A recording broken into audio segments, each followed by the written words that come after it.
दोस्तों, राजस्थान कर्मचारी चयन बोर्ड ने एक अलग ही नोटिफिकेशन निकाला है।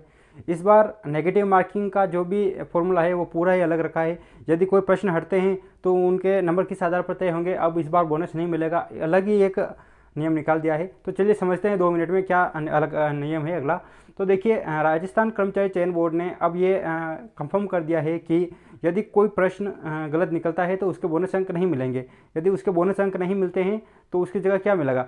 तो देखिए, जो भी प्रश्न होगा, जैसे मान लीजिए कि एक प्रश्न पत्र में 2 प्रश्न गलत निकले और यदि वह 6 नंबर के हैं, मान लीजिए प्रश्न पत्र 100 नंबर का है और कुल अंक 300 है, यानी एक प्रश्न 3 अंकों का है।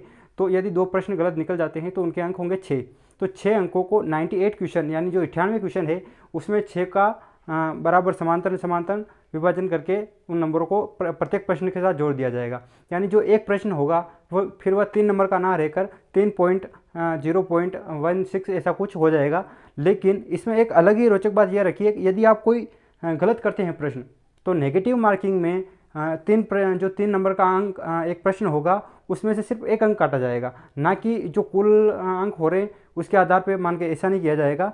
सिर्फ 1 अंक काटा जाएगा 3 में से। यानी अब राजस्थान में जो भी प्रतियोगी परीक्षाएं होगी सभी, उनमें से डिलीट क्वेश्चन का हमें कोई बोनस अंक नहीं मिलेगा, जबकि उन अंकों को सभी प्रश्नों के साथ उनका विभाजन करके जोड़ दिया जाएगा। यानी जो बढ़ांक है वो खंड के आधार पर ना करके संपूर्ण प्रश्न पत्र की इकाई मानकर उसके आधार पर किया जाएगा।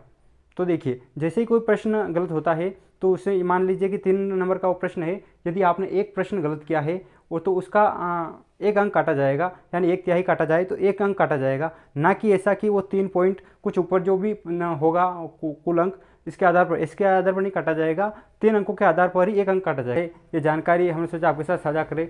तो ये आपको यदि राजस्थान से संबंधी सारी अपडेट चाहिए लगातार और क्विक, तो हमारे चैनल देवेंद्र लर्निंग एडवेंचर को सब्सक्राइब जरूर करें।